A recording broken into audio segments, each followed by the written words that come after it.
Given, as you heard from the introduction, that I have been around for a while and have had the opportunity and the privilege and the pleasure of serving in 5 administrations, I thought I would bring that perspective to the topic today, is the issue of pandemic preparedness. And if there's one message that I want to leave with you today based on my experience, and you'll see that in a moment, is that there is no question that there will be a challenge to the coming administration in the arena of infectious diseases, both chronic infectious diseases in the sense of already ongoing disease, and we have certainly a large burden of that, but also there will be a surprise outbreak. And I hope by the end of my relatively short presentation, you will understand why history, the history of the last 32 years that I've been the director of NIAID, will tell the next administration that there's no doubt in anyone's mind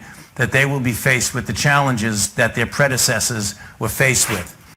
This is actually the most profitable drug in history. The COVID vaccine is the most single. They will make more money on this single vaccine in a single year than all of the profits from all of the vaccines around the entire world this year. So this is the most profitable drug ever. They have and they can't be sued. They have immunity from suit. The manufacturer, the producer, the distributor, the marketer, the advertiser, the designer, the developer, the doctor, the applier, all of them are completely immune no matter how bad this vaccine turns out to be. So they have no skin in the game in terms of risk, and they have lots of skin in the game in terms of reward. And that's why we have to fight back. And if people want examples of the letters, they can go to vivabarneslaw.locals.com and see examples of how they can help fight back too. No. They wouldn't even tell the patient his doctor's name. It was the worst medicine I have ever experienced. And it was uniform. It wasn't like it was one nurse.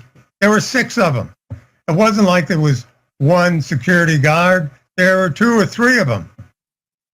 And none of them thought, hey, maybe we should save the patient's life.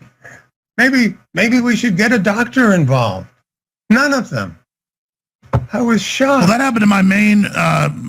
Well, the malpractice is really an interesting thing because here's what's going on.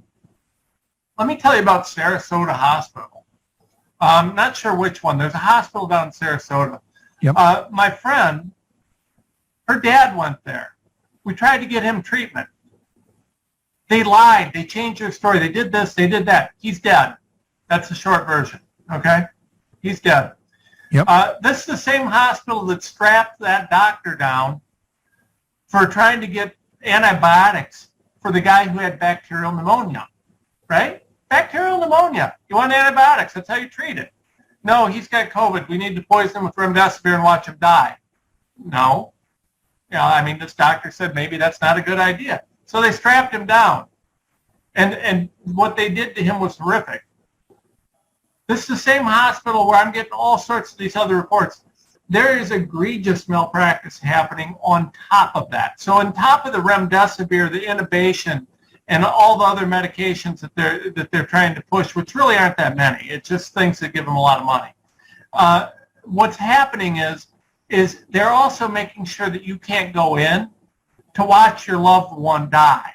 They don't want you to see how badly they're treating your loved one.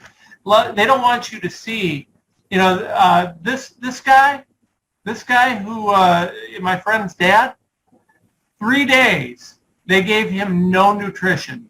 None. No nutrition. He was being starved. How are you going to fight off an infection if you aren't being fed? They're murdering people. And you need to get in the hospital, and you need to fight for your loved ones, and you need to find a lawyer with a pair and tell him, listen, we need to sue to make sure that my loved one doesn't die. The battle is being fought. One family, one physician, one health center. That's why we're doing as well as we are. We're talking about the minority and strategies against the minority. So I have the solution.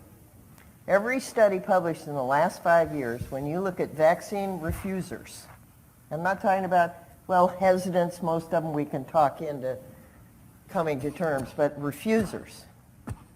we'll just get rid of all the whites in the United States because Houston is the most diverse city in the entire United States. There's 7 Asian languages spoken in that city. I've been a minority for more than 20 years in the city of Houston. The majority is, we call Hispanic. That is not a race or an ethnicity. That is a political designation. But a lot of them are from Central, South America, Mexico. Guess who wants to get vaccinated the most? Immigrants.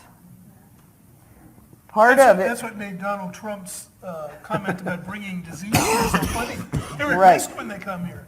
Immigrants. Better vaccination rates in Mexico. It is the well-educated, in terms of pieces of paper that they put on their wall, people that have been here a long time, and it's very unfortunate.